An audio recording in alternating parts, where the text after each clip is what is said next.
Hello and welcome to scale up English. আজকে আমরা William শেক্সপিয়ারের লেখা একটা ফিলসফিক্যাল পোয়েম সনেট 73, যেটা that time of the year thou mayst in me behold এই নামেও পরিচিত, সেই কবিতাটা নিয়ে ডিসকাস করতে যাব। পোয়েমটা খুবই ছোট, কিন্তু এর যে ইমেজারি আর ইমোশন এটা কিন্তু খুব ডেপথে ডিসকাস করা আছে। তো সেই কোন পার্সপেক্টিভ থেকে লেখা সেটাকে আমরা আজকে বোঝার চেষ্টা করব। এর আগে আমরা কবিতার ব্যাকগ্রাউন্ড সম্পর্কে একটু জেনে নিই। এই কবিতাটি লিখেছেন কে? William Shakespeare. তার টোটাল সনেট সিকোয়েন্স হচ্ছে 154। টোটাল 154টা সনেট নিয়ে লিখেছিলেন। এখানে যে সনেটটা আমরা ডিসকাস করতে যাচ্ছি, সনেট 73, বলছে belongs to the fair youth section addressing a beloved young man. তাহলে এই যে পোয়েমটা সনেট নাম্বার 1 থেকে 127 পর্যন্ত, এটাকে ফেয়ার ইউথ সনেট বলা হয়। তার কারণ তার এক ফ্রেন্ডকে, আমরা ঠিক এক্স্যাক্ট নামটা জানি না, মিস্টার WH হতে পারে, WH বলে তিনি বলেছেন, যেটাকে আমরা উইলিয়াম হার্বার্টও বলি অথবা হেনরি রিও থেসলিও বলে থাকি। তবে সেই আইডেন্টিটিটা আমাদের কাছে ক্লিয়ার নয়, তাই আমরা ফেয়ার ইউথ বলেই এটাকে মানব। যে ফেয়ার ইউথ তার যে বিলাভেড ইয়াং ম্যান, তাকে ডেডিকেট করে তিনি এই ফার্স্ট 127 সনেটস লিখেছেন। অর্থাৎ সনেট নাম্বার 73টাও কিন্তু তাকেই ডেডিকেট করা সনেট। বলছে composed in Shakespearean sonnet form. এবার শেক্সপিরিয়ান যে সনেট ফর্ম সেটাকে ভালো করে বুঝবে। শেক্সপিরিয়ান সনেট ফর্মেতে 3টে কোয়াট্রেইন থাকে। একটা কোয়াট্রেইন মানে হচ্ছে 4 লাইন্স। তাহলে 3টে কোয়াট্রেইনস আছে। 3টে কোয়াট্রেইনস মানে কি হচ্ছে 12 লাইন্স। আর এন্ডিং একটা কাপলেট থাকে। কাপলেট বলতে হচ্ছে 2 লাইন্স। তাহলে টোটাল কত হলো? 14 লাইন্স। সনেট মানে তোমরা আশা করি জানো এতদিনে, সনেট মানে হচ্ছে 14 লাইন্সের একটা পোয়েম। এবং এই যে 14 লাইন্স, তার রাইম স্কিমটা কি হয়? A B A B first কোয়ার্ট্রেনে, সেকেন্ড কোয়ার্ট্রেনে হয় সিডি সিডি, থার্ড কোয়ার্ট্রেনে ইএফ ইএফ, এবং যেটা কাপলেট হয় সেটা রাইমিং কাপলেট হয়, অর্থাৎ জিজি। এই স্ট্রাকচারটা শেক্সপিয়ার মেনটেন করেছিলেন through out all his sonnets. তা এটাই হচ্ছে শেক্সপিয়ারিয়ান সনেটের ফরম্যাট। ভালো করে মাথায় রাখবে, 3টে কোয়ার্ট্রেন, একটা কাপলেট, এবং A B A B, CD CD, EF EF, GG, এই রাইম স্কিমে তিনি কিন্তু লিখতেন। এই যে কবিতাটা, এখানে কি বলছে? Explores themes of ageing, death and deepening of love in the face of mortality. এই কবিতার যে মেন থিম সেটা হচ্ছে বয়স হলে কিভাবে লাভটা বা লাভের যে রিলেশনশিপটা, that can be much more deep. কারণ সেপারেশনটা আমাদেরকে হয়তো ভালোবাসাটাকে আরো তীব্র করে দেখায়, যেটা এখানে কবি বোঝাতে চেয়েছেন। The speaker uses 3 metaphors, autumn, twilight and dying fire, to symbolise life's fading stages. এই কবিতাতে আমরা 3টে মেটাফর দেখতে পাবো, যেটা কবিতা পড়ার সময় আমরা খুব ক্লিয়ারলি বুঝতে পারবো। তাহলে কবিতার ফার্স্ট কোয়াট্রেনটা শুরু করার আগে কয়েকটা জিনিস তোমাদের বলার, সেগুলো ভালো করে শুনে নাও। শেক্সপিয়ার লিখেছিলেন এলিজাবেথান পিরিয়ডে, এবং এলিজাবেথান পিরিয়ডে যে ল্যাঙ্গুয়েজটা সেটা একটুখানি অন্যরকম ছিল, যেগুলো তোমরা কবিতাটা পড়লেই বুঝতে পারবে। এবং শেক্সপিয়ার তিনি তার কবিতাগুলোর কোনো আলাদা করে নাম দেননি। তিনি সনেট সিকোয়েন্স নাম্বারিং ওয়াইজ লিখেছিলেন, 73, 74, এইভাবে 154 পর্যন্ত তিনি সনেটস লিখেছেন। তাহলে এখানে যেই সনেটসটা লিখেছেন সেটা হচ্ছে সনেট 73। তো যেহেতু কোনো নাম হয় না, আমরা ফার্স্ট লাইনটাকেই পোয়েমের টাইটেল হিসেবে মেনে নিই। ওই জন্যই দেখবে অনেক জায়গায় that time of the year thou mayst in me behold বলা আছে। তো দুটো একই জিনিস, সনেট 73 এবং দ্যাট টাইম অফ দ্য ইয়ার। তাহলে এই দুভাবেই আমরা কবিতাটাকে জেনে থাকি। এবং শেক্সপিয়ারের লেখাগুলোতে যেহেতু আগেকার ইংলিশটা ইউজ হতো, তাই দাউ মানে মাথায় রাখো, দাউ, THOU, দাউ মানে কিন্তু ইউ। এবং যখনই এখন যেরকম আমরা যখন সিম্পল প্রেজেন্ট টেন্সে কোনো কিছু লিখি, যদি আমাদের subject third person singular number হয়, তাহলে আমরা ভার্বের সঙ্গে এস বাই এস যোগ করি, যেমন শি ড্রাইভস আ কার। ঠিক আছে? তাহলে এখানে কি হতো? সেকেন্ড পারসন হলে ভার্বের সাথে ST অ্যাড করা হতো। দেখো একদম প্রথম লাইনে আছে দাউ মেইস্ট, অ্যাকচুয়ালি দাউ মে হওয়া উচিত, কিন্তু যেহেতু দাউ মানে ইউ, ইউ হচ্ছে সেকেন্ড পারসন, সেকেন্ড পারসন হলে কি হতো? ভার্বের সাথে ST অ্যাড করা হতো। এটা ভালো করে মাথায় রাখবে। অনেক জায়গাতেই এই ST অ্যাড করা দেখবে, হয়তো তোমাদের মনে হতে পারে যে কেন ST অ্যাড করা রয়েছে। তার কারণ কিন্তু এটা, যখনই তোমার সাবজেক্ট দাও, তোমাকে ভার্বের সাথে ST অ্যাড করতে হবে। তাহলে আমরা এবার একদম কবিতার প্রথম লাইন থেকে দেখতে শুরু করি। তিনি কি বলছেন? That time of year thou mayst in me behold. প্রথমে মিনিং গুলো জেনে নাও। That time of the year বলতে আমরা যেটা বুঝতে পারছি, দ্যাট টাইম অফ ইয়ার বলতে যে বছরের এমন এক সময় যেটা প্রায় শেষ হয়ে এসছে। এখানে যেই সিজনে তিনি কথা বলছেন, খুব ভালো করে মাথায় রাখো, বুঝতে পারবে একদম final season of the year, late অটমকে তিনি বোঝাচ্ছেন। আর দাও মানে আমি অলরেডি বললাম যে ইউ, আর মেইজড, বিহোল্ড বলতে দেখতে পারো বা উপলব্ধি করতে পারো, অবজার্ভ করতে পারো। তো হচ্ছে এই লাইনে কবি অর্থাৎ পোয়েট উইলিয়াম শেক্সপিয়ার তার যে বিলাভেড ফেয়ার ইউথকে বলছেন যে তুমি আমার মধ্যে এমন এক সিজন দেখতে পারো যেটা লাইফের শেষ দিকে। অর্থাৎ এই লেট অটমকে, এই যে সময়টা লেট অটম, এটা একটা ফেডিং সিজন, তার কারণ যেন অটমের পরেই শীত আসে। এখানে অটমটা তার ওল্ড এজের সঙ্গে তুলনা করা হয়েছে। পোয়েট এখানে যেটা বলছেন যে আমার মধ্যে এখন ওই ফ্রেশ গ্রিন বা ভাইব্রেন্ট কিছুই নেই। ঠিক যেইভাবে লেট অটমের মধ্যে কোনো রকম ফ্রেশ গ্রিন বা ভাইব্রেন্ট কিছু থাকে না, তার কারণ পাতাগুলো ঝরে যায়, এটা যেটা আমরা পরের লাইনে দেখতে পাবো। বিহোল্ড মানে কি? বিহোল্ড কথাটার মানে শুধু দেখা বোঝাচ্ছে না, এটা একটা ইমোশনাল আন্ডারস্ট্যান্ডিংকেও বোঝাচ্ছে। পোয়েট চাইছেন যে তার যে বিলাফেড, যে ফিয়ার ইউথ, সে যেন শুধু তাকে বাইরের চেঞ্জ না, ভিতরের চেঞ্জটাও যেন অনুভব করতে পারে, যেটা আমরা কবিতাটা পড়তে পড়তে আরো ব্যাপারটা ক্লিয়ার হবে। যে when yellow leaves or none or few do hang, yellow leaves বলতে শুকনো হলুদ পাতার কথা বলা হচ্ছে, ডিকেইং লিভস কে বোঝানো হচ্ছে। আমি আগেই বললাম যে অটম মানেই তোমরা জানো একটা পাতা ঝরার ঋতু, তো এই সময় পাতাগুলো জেনারেলি ঝরে যায়। তা এই যে সাইন অফ ডিকে, এটা কিসের দ্বারা বোঝা যাচ্ছে? এটা ইয়েলো লিভস এর দ্বারা বোঝা যাচ্ছে। নান অর ফিউ বলতে হয়তো একটাও গাছে পাতা নেই অথবা কয়েকটা মাত্র বেঁচে আছে। ডু হ্যাং বলতে ঝুলে আছে, মানে উইকলি অ্যাটাচড হয়ে আছে, যে কোনো মুহূর্তে যে কোনো হাওয়ার ঝাপটাতেই তারা হয়তো পড়ে যাবে। বলছে গাছ থেকে সবুজ পাতা ঝরে গিয়ে এখন ড্রাই ইয়েলো লিভস পড়ে আছে, বা তাও নেই হয়তো। এই যে ইমেজ পোয়েট ব্যবহার করছেন তার নিজের লাইফের জন্য, কিন্তু শুধুমাত্র গাছের জন্য নয়, তার নিজের লাইফের জন্য। এটা তার যে ফেডিং ভাইটালিটি, তার যে ভাইটালিটি ছিল সেটা ধীরে ধীরে ফেড হয়ে যাচ্ছে, তার যে ক্রিয়েটিভিটি ছিল সেটাও যেন ফেড হয়ে যাচ্ছে, এবং সেটাকেই কিন্তু তিনি এই ইয়েলো লিভস এর মাধ্যমে বোঝাতে চাইছেন। যে ইয়েলো লিভস যেভাবে অটম আসলে পড়ে যায়, শেষ হয়ে যায়, ঠিক একইভাবে আমার যে ভাইটালিটি, আমার যে ক্রিয়েটিভিটি, এই ওল্ড এজ আসার সঙ্গে সঙ্গে সেটা আগে যেমন ছিল এখন কিন্তু আর তেমন নেই। তাহলে পোয়েট এর জীবনের যে ইউথফুল এনার্জি ছিল সেগুলোর একদম শেষের দিক চলছে, এবং তার যে স্মৃতিটা সেটাই তিনি এখানে তুলে ধরতে চাইছেন। আর ফিউ কথাটা ভালো করে মাথায় রাখবে, ফিউ একটা হোপকেও সাজেস্ট করতে পারে, যেটা এখনো পুরোপুরি লস্ট হয়নি। ফিউ ডু হ্যাং বলতে কি, মানে এখনো কিছুটা বেঁচে আছে, মানে পোয়েট হয়তো তার ওল্ড এজে চলে এসছেন, কিন্তু তার মধ্যে যে হোপটা সেটা কিন্তু কিছুটা বেঁচে আছে। Upon those boughs which shake against the cold, the boughs মানে হচ্ছে গাছের যে লার্জ ব্রাঞ্চেস, সেটাকে বলা হয়, ডালটাকে বলা হয় বাউজ। শেক মানে ভালো করে যেন ট্রেম্বল করা, কেঁপে ওঠা। কোল্ড মানে হচ্ছে ঠান্ডা হাওয়া। তো বলছে এই যে ডালপালাগুলো যেগুলোর মধ্যে পাতা নেই সেগুলো কি হচ্ছে, ঠান্ডায় কাঁপছে। আর এটা একটা এজেড যে বডি বা এজেড যে মাইন্ড, সেটার প্রতীক। কিন্তু পোয়েটের অবস্থা ঠিক কিন্তু এখন তার ওই বডি সেই রকমই হয়ে গেছে যেই রকম ভাবে এই গাছের ডালগুলো হয়ে গেছে, যেটা খুবই ভালনারেবল হয়ে গেছে, এবং তার মাইন্ডটা যেন ইমোশনালি এক্সপোজড হয়ে গেছে। অর্থাৎ পোয়েট এর আগে যে অবস্থাটা ছিল সেটা এখন আর হয়তো নেই। কোল্ড উইন্ড মানে কিন্তু এখানে এজিং কে বোঝাচ্ছে, হার্শনেস অফ লাইফ কেও বোঝাতে পারে, এবং পোয়েট তিনি মেন্টালি এবং ফিজিক্যালি এখন টায়ার্ড অ্যান্ড ফ্রেজাইল হয়ে গেছেন।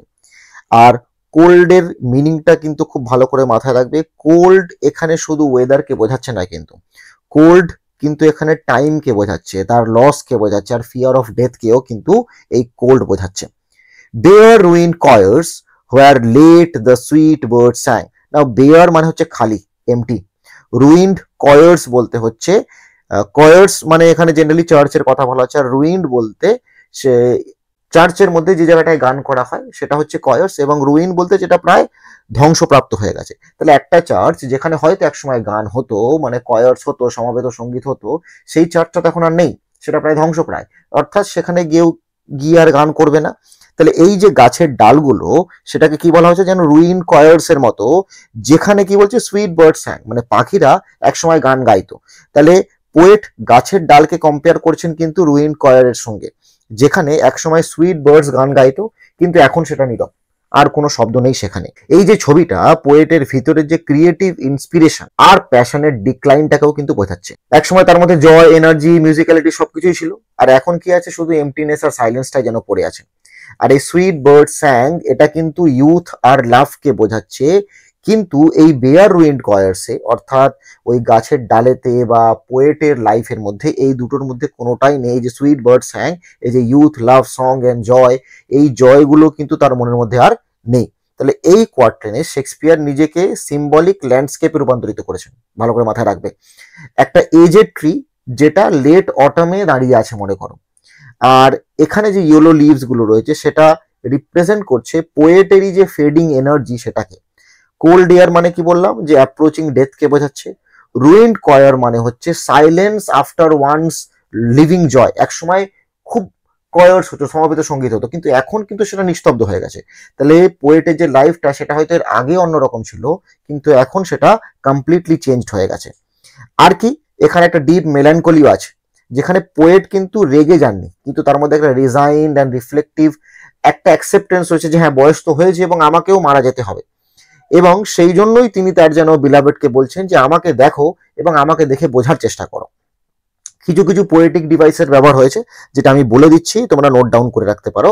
সব থেকে ইম্পর্টেন্ট এবং বেশি যেটা ব্যবহার হয়েছে থ্রু আউট দ্য পোয়েম, সেটা হচ্ছে extended metaphor.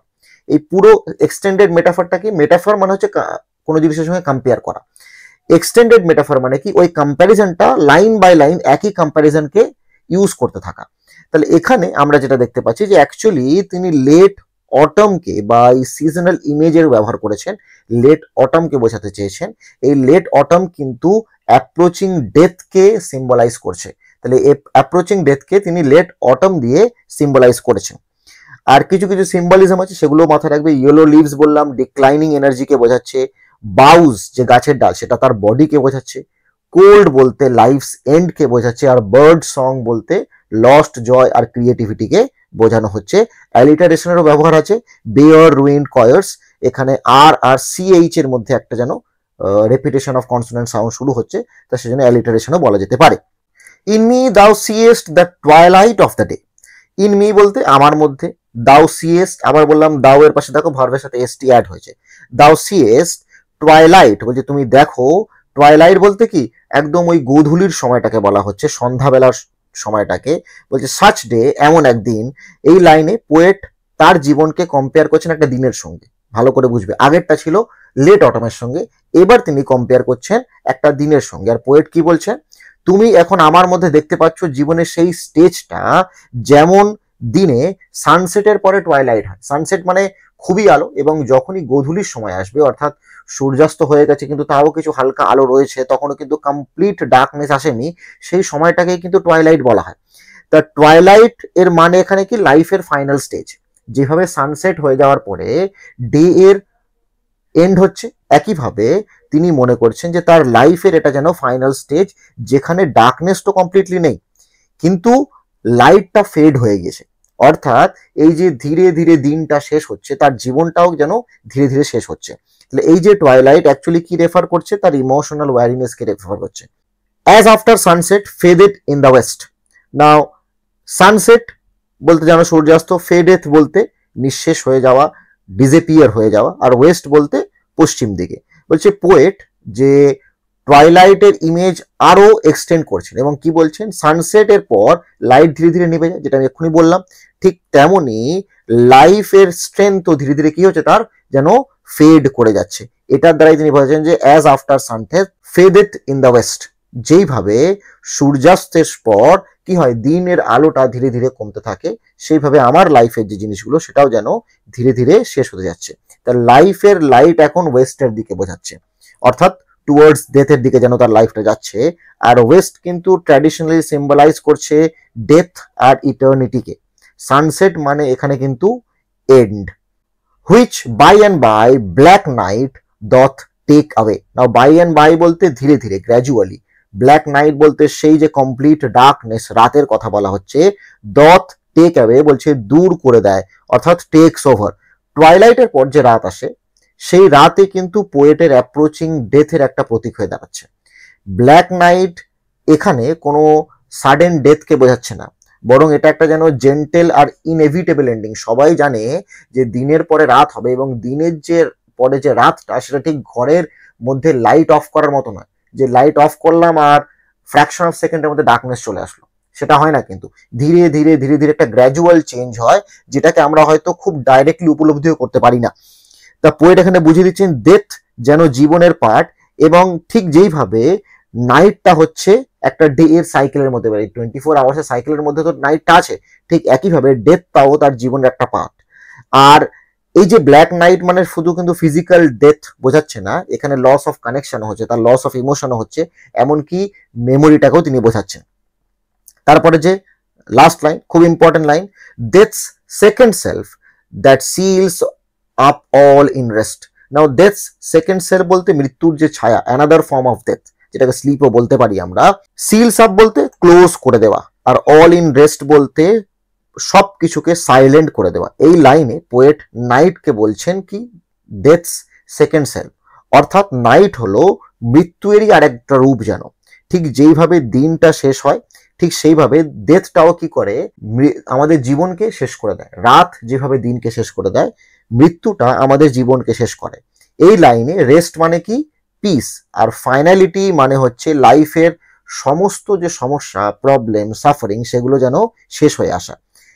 Seals up suggest করছে এই যে পার্মানেন্স ছিল লাইফটা, কোনোদিন আমাদের পার্মানেন্স ছিল না যদিও, তা বলছে এই লাইফটা যদি একবার শেষ হয়ে যায়, সেখান থেকে কিন্তু আর কোনো রকম রিটার্ন হয় না। রাতের পরে কিন্তু আবার দিন হয়, কিন্তু পোয়েটের ক্ষেত্রে একবার যদি ডেথ আসে, সেই ডেথের পরে তার লাইফটাকে তিনি কিন্তু কখনোই ফিরে পাবেন না। তাহলে ডেথ কি করছে, আমাদের পুরো এন্টায়ার বিইংকে চিরকালের জন্য, ইটার্নিটি এর জন্য যেন ক্লোজ করে দিচ্ছে। তাহলে এই যে সেকেন্ড কোয়ার্টেনে পোয়েট প্রথমে তার লাইফকে কিসের সঙ্গে কম্পেয়ার করছেন, টুয়াইলাইটের সঙ্গে, সফট লাইট বা ফেডিং গ্লো বোঝাচ্ছেন। তাহলে এই কম্প্যারিজনের মধ্যেও কিন্তু তিনটে পার্ট আছে, ভালো করে বোঝো। প্রথমে টুয়াইলাইট, তারপরে হচ্ছে কি সানসেট, তারপরে হচ্ছে ব্ল্যাক নাইট, আর তারপরে হচ্ছে ডেথ। তাহলে এই যে ইমেজারি তিনি ক্রিয়েট করেছে, এটা কোয়াইট ট্রানজিশন বোঝাচ্ছে লাইফ থেকে ডেথ পর্যন্ত। কোনো ফিয়ার নেই কিন্তু তার মনের মধ্যে, যে ভয়, আমরা কিন্তু কবিতার কোনো লাইনই তার মনের মধ্যে কোনো ফিয়ার দেখতে পাচ্ছি না, কোনো প্রোটেস্ট দেখতে পাচ্ছি না যে তিনি ভগবানের এই রীতিনীতিকে মেনে নিতে চাইছেন না, বা এই যে নেচারের যে নিয়ম যে মানুষকে একদিন মরতেই হবে, সেটাকে তিনি কিন্তু কোনোভাবে প্রোটেস্ট করছেন না। পোয়েট নিজেকে এমন একজন এজেড মানুষ হিসেবে দেখাচ্ছেন, যেখানে তিনি ভালো করে জানেন যে এই মানুষটা খুব ভালো করে অ্যাওয়্যার যে ডেথ আসবেই, আর সেটা হবে ধীরে ধীরে, ঠিক যেমন ভাবে দিন গড়িয়ে রাতে পড়ে। আর ডেথ সেকেন্ড সেলফ রেস্টটা কিন্তু দারুণ একটা জিনিস, এটা ভালো করে মাথায় রাখবে। এটা স্লিপ আর ডেথের মধ্যে একটা সিম্বলিক প্যারালেল যেন তৈরি করেছে। তাহলে এই যে ন্যাচারালনেস অফ ডেথ, মানে যেভাবে দিনের পর রাতটা যতটা ন্যাচারাল, লাইফের পরে ডেথটাও কিন্তু ঠিক ততটাই ন্যাচারাল।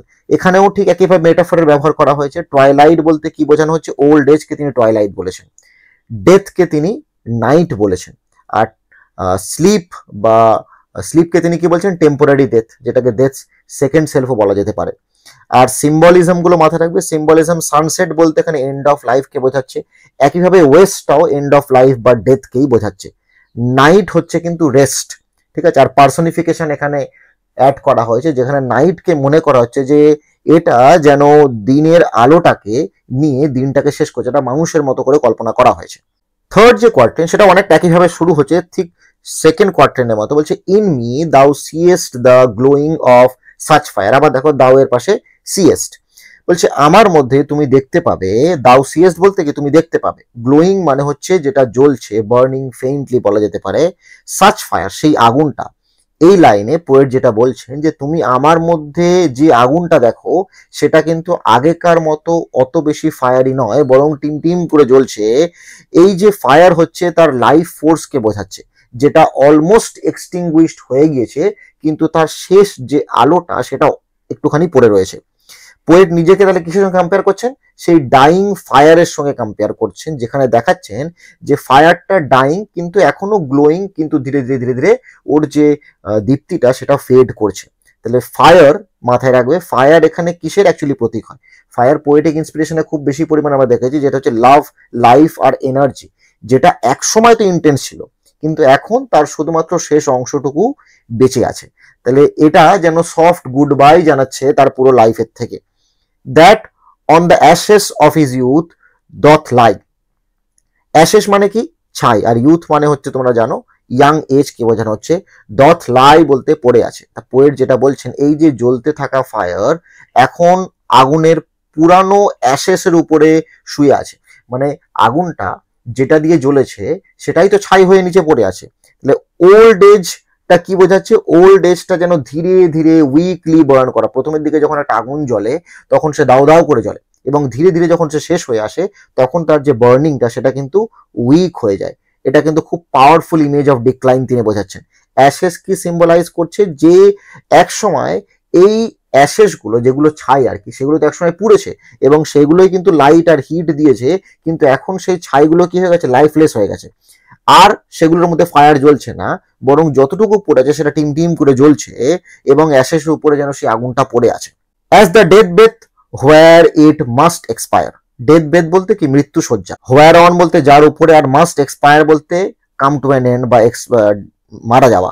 যে পোয়েট আগুনটিকে এমন একটি ডেথ বেথের সঙ্গে তুলনা করছেন যার উপর সে মারা যাবে। মানে ভালো করে বোঝো যে ছাইটা যেটার উপরে আগুনটা জ্বলছে সেটার দ্বারাই তো আগুন একসময় প্রাণ পেয়েছিল, কিন্তু এখন সেই একই ছাইতে কি করতে হবে?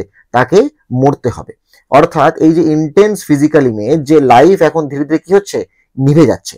আর এই ফায়ারটা ঠিক পোয়েটের লাইফের মতোই যেন তার ডেথ বেদের উপরে রয়েছে, এবং এটা কি হবে? খুব তাড়াতাড়ি সেটা নিভে যাবে। তাহলে ডেথ বেদ কি? পোয়েটের পাস্ট, তার মেমোরিজ বলতে পারো, এবং তার জীবনকে যেটা একসময় আলো দিয়েছিল সেটাই হয়তো তার জীবনকে ধীরে ধীরে শেষ করছে।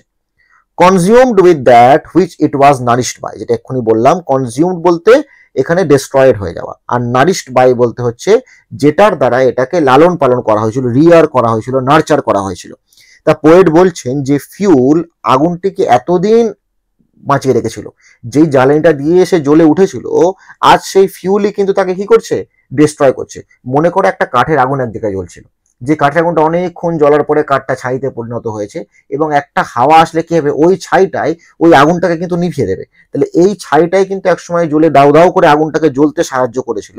তা সেটাই তিনি বলছেন যে এই যে লাভ, প্যাশন আর ক্রিয়েটিভিটি, যেই জিনিসগুলো পোয়েটের জীবনকে একসময় অর্থপূর্ণ করে তুলেছিল, এখন হয়তো তারাই তার কজ অফ এক্সহশন হয়ে পড়েছে। তার কারণ এইগুলোর মধ্যেই তো তিনি নিজের এনার্জিকে নষ্ট করেছেন, এবং এই যে এনার্জিগুলোকে তিনি নষ্ট করেছেন, যেটা একসময় তার জীবনকে অর্থপূর্ণ করে তুলেছিল, সেটাই তার জীবনের এখন এক্সহশনের কারণ হয়ে উঠেছে।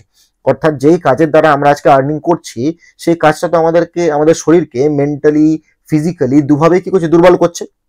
তাহলে এটাই হচ্ছে আমাদের লাইফের কিন্তু একটা ট্র্যাজিক আইরনি, যেটা পোয়েট আমাদেরকে বোঝাতে চাইছেন। এই কোয়ার্ট্রেনে তাহলে শেক্সপিয়ার তার লাইফকে কিসের সঙ্গে কম্পেয়ার করছেন? ডাইং ফায়ারের সঙ্গে। প্রত্যেকটা স্ট্যান্ডাতে বা কোয়ার্ট্রেনে কিন্তু চেঞ্জ হচ্ছে, ভালো করে এটা মাথায় রাখবে। যেমন আগুন ধীরে ধীরে ছাইয়ের উপর নিভে যায়, ঠিক সেইভাবে পোয়েট ধীরে ধীরে যেন ফেড করে যাচ্ছেন, তার যে বডির প্যাশন, মাইন্ড, সবকিছুই যেন শেষ হয়ে যাচ্ছে। এটা এখানে একটা বড় ট্রুথ বলা যেতে পারে যে পোয়েট তুলে ধরেছেন, যে লাইফ ডিস্ট্রয়স ইটসেলফ। যে ফিলিংস, লাভ আর এনার্জি দিয়ে আমরা গ্লো করি, সেগুলোই একসময় কি করে? আমাদেরকে কনজিউম করে ফেলে।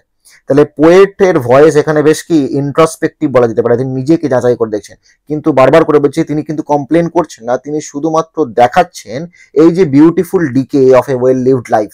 তিনি খুব বেশি পরিমাণে যে রিগ্রেট করছেন তার লাইফটা কেমন কিন্তু নয়, তিনি দেখাতে চাইছেন যে তার যে জীবনটাকে তিনি ভালো করে বেঁচেছেন, সেই লাইফেরই যে শেষটা সেটা কিভাবে হচ্ছে। এখানেও এক্সটেন্ডেড মেটাফরের ব্যবহার করা হয়েছে, যেখানে ফায়ার বলতে কি বোঝানো হচ্ছে? লাইফকে বোঝানো হচ্ছে, প্যাশনকে বোঝানো হচ্ছে। অ্যাশেস বলতে পাস্ট ইউথ, যেটা এখন ছাই হয়ে পড়ে আছে। ডেথ বেথ বলতে কি? যেটা লাইফের শেষ সময়টাকে তিনি বোঝাতে চাইছেন। সিম্বলিজম সেম জিনিস। ফায়ার বলতে পোয়েটের যে ইনার সেলফ, আর অ্যাশেস বলতে তার যে মেমোরিজ, তার যে লস্ট ইউথ, সেটাকে বোঝানো হয়েছে। এখানে একটা খুব ইম্পর্টেন্ট ফিগার্স অফ স্পিচের ব্যবহার করেছে, যেটাকে আমরা বলি প্যারাডক্স। কোন লাইনটাই বলছে? Consumed with that which it was nourished by. বলছে লাইফকে যেটা শক্তি দিয়েছিল সেটাই লাইফকে কিন্তু শেষও করে দিচ্ছে। শেক্সপিয়ারের পোয়েমগুলোতে আমরা যেটা দেখতে পাই, যে লাস্টের যে দুটো লাইনের আগে আমরা একটা ভল্টা পাই, মানে একটা চেঞ্জ অফ থট পাই। এখানেও আমরা সেটাই পাবো। ভালো করে দেখবে, বুঝতে পারবে। লাইনটা একটুখানি ডিস্টার্ব হয়ে আছে। স্ট্রং পর্যন্ত একটা লাইন, তারপরে to love that well which thou must leave ere long, এটা হচ্ছে লাস্ট লাইন। এই লাস্ট যে দুটো লাইন, এই যে কাপলেটটা, এটা আমাদেরকে ভালো করে বুঝতে হবে। ভল্টা মানে কি? Change of thought. তিনি এতক্ষণ যে ডিসকাস করে এসছেন, তিনি তার একটা কনক্লুশন আনবেন, এবং সেই কনক্লুশনটাই তার ভল্টা বা চেঞ্জ অফ থটকে বোঝাচ্ছে। তো প্রথম লাইনটা কি বলছে? দিস দাও পারসিভেস্ট হুইচ মেক্স দাই লাভ মোর স্ট্রং। দিস বলতে এই যে সবকিছু যতগুলো তিনি এই তিনটে কোয়ার্টেনের মধ্যে বোঝাতে চাইলেন, দাও পারসিভেস্ট বলতে তুমি অনুভব করছো, তুমি বুঝতে পারছো। বলছে মেক্স দাই লাভ মোর স্ট্রং, অর্থাৎ তোমার যে ভালোবাসাটাকে সেটা যেন আরো শক্তিশালী বা দৃঢ় করতে তুলছে। দ্য পোয়েট এখানে তার বিলাভেডকে উদ্দেশ্য করে কি বলছেন, যে তুমি আমার এই সব চেঞ্জেস, ডিক্লাইন, এজিং, এই সব কিছুই তুমি বুঝতে পারো বলেই কিন্তু তোমার ভালোবাসাটা আরো গভীর হয়ে উঠছে। অর্থাৎ পোয়েট এখানে যেটা বলতে চাইছেন, যে আমরা যদি কাউকে খুব বেশি ভালোবাসি, শুধুমাত্র কাউকে বা কোনো জিনিসকেও হতে পারে, আমরা যখন সেই জিনিসটাকে বা কাউকে খুব ভালোবাসি এবং যখন বুঝতে পারি যে সেই জিনিসটা আমাদের কাছে খুব বেশি দিন থাকবে না, তখন আমাদের প্রতি তার ভালোবাসাটা কি হয়, আরো বেশি গভীর হয়ে যায়। তাহলে এই যে ফেডিং লাইফটা কি করছে, তোমার যে লাভটাকে সেটা যেন আরো বেশি পাওয়ারফুল করছে, আরো বেশি মিনিংফুল করছে। তা পোয়েটের কাছে এটাই খুব বেশি ভালো জিনিস, যে তার যে লাইফটা যেটা শেষ হচ্ছে, কিন্তু শেষ হওয়া সত্ত্বেও তিনি তার বিলাভেটের কাছ থেকে কিন্তু একটা এক্সট্রা ভালোবাসাও যেন তিনি পাচ্ছেন। তাহলে এখানে তিনি যেটা বোঝাতে চাইছেন, যে লাভ কি হচ্ছে, আরো বেশি স্ট্রং হয়ে যাচ্ছে। এজিং এর সঙ্গে সঙ্গে তিনি বোঝাতে চাইছেন যে এই যে লাভটা, এটা কিন্তু কম হচ্ছে না, বরং এটা বেড়ে যাচ্ছে। তার কারণ এই যে লাভটা, এটা কিন্তু mature love. To love that well which thou must leave ere long. Love that well বলতে গভীরভাবে ভালোবাসা, লাভ ট্রুলি অ্যান্ড সিনসিয়ারলি বলা যেতে পারে। হুইচ দাও মাস্ট লিভ, যাকে তুমি একদিন ছেড়ে যেতে বাধ্য। ইয়ার লং বলতে সুন, খুব তাড়াতাড়ি, যেটা ere long actually before long কে বোঝাচ্ছে। পোয়েট যেটা বলছেন, যে তুমি যেহেতু জানো আমাকে ছেড়ে যেতে হবে, তাই তুমি আমাকে আরো ইন্টেন্স এবং আরো সিনসিয়ারলি ভাবে ভালোবাসছো। এবং এটা এমন একটা লাভ যা মর্টালিটিকেও অ্যাকনলেজ করে, তবু শেষ পর্যন্ত তুমি আমাকে হোল্ড করে রাখতে চাইছো, ধরে রাখতে চাইছো। তার কারণ তুমি ভালো করে জানো যে আমি এখানে খুব বেশি দিন থাকবো না, এবং তোমার যে ভালোবাসাটা, এটা যেন আরো বেশি প্রেশাস হয়ে যাচ্ছে, আরো হোল হার্টেড হয়ে যাচ্ছে after you get to know this, বা after you get to understand this. এখানে কবিতায় যেটা তিনি বোঝাতে চাইছেন, যে এই কাপলেটটা সনেটের পুরো ইমোশনাল কালমিনেশন বলা যেতে পারে।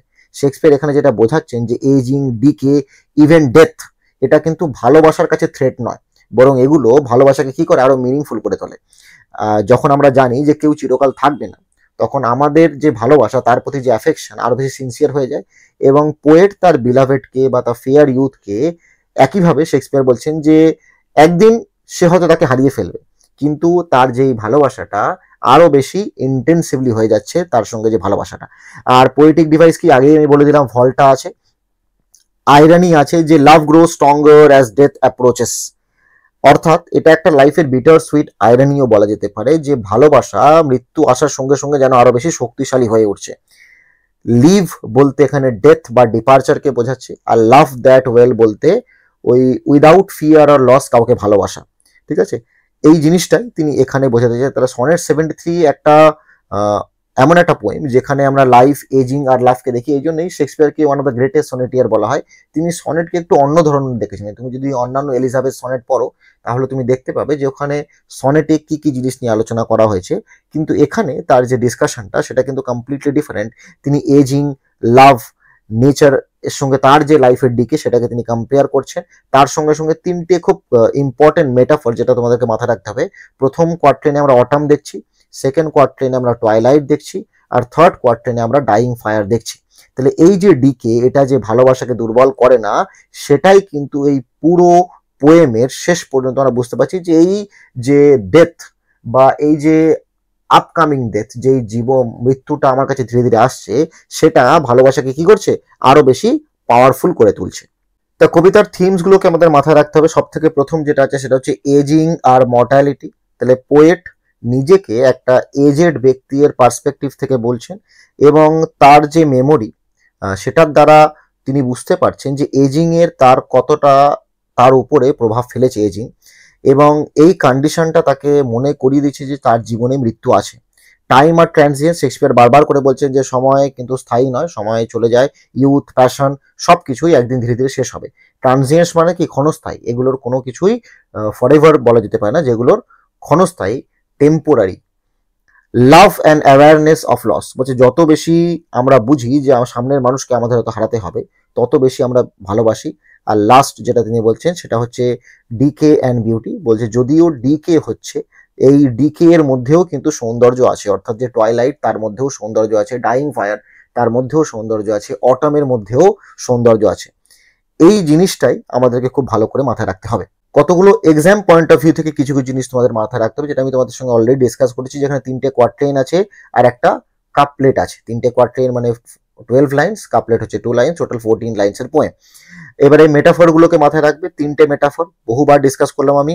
অটম, টয়লাইট আর ফায়ার, এই 3টে মেটাফর রয়েছে। এখানকার যে টোনটা, সেটা কিরকম টোন না, টোনটা হচ্ছে কাম, রিফ্লেকটিভ আর ইমোশনাল একটা টোন আমরা দেখতে পাচ্ছি। ঠিক আছে, ভালো করে মাথায় রাখবি, যেখানে পোয়েট রেজিস্ট করছেন না, বরং অ্যাকসেপ্ট করছেন, এবং তার মধ্যে একটা ইমোশনাল কোয়াইটনেস রয়েছে। আর একটা কি, এইখানকার যে মেন ফিলসফিক্যাল ইনসাইট, সেটা কি যে ডেথ ইজ ইনএভিটেবল বাট লাভ ট্রান্সেন্ডস, অর্থাৎ মৃত্যু তো আসবেই, কিন্তু ভালোবাসা সেটাকে অতিক্রম করার ক্ষমতা রাখে। আর এই কবিতা থেকে যেটা আমরা ফাইনাল মেসেজ পাচ্ছি, সেটা কি, love becomes more powerful when time is limited. যার সময় কম, তার প্রতি মুহূর্ত, একটা প্রতিটা টাচও যেন অনেক বেশি ইম্পর্টেন্ট হয়ে ওঠে আমাদের কাছে। এটাই ছিল শেক্সপিয়ারের সনেট 73 এর ডিটেলড ডেসক্রিপশন বলতে পারো। এবং এই এক্সপ্লেনেশনটা যদি তোমাকে হেল্প করে থাকে, অবশ্যই তুমি চ্যানেলটাকে সাবস্ক্রাইব করে নিও। ইংলিশ অনার্স বা স্কুল লেভেলের ইংলিশ লিটারেচারের জন্য আরও এমন ভিডিও পেতে চাইলে চ্যানেলটাকে ফলো করে রাখো।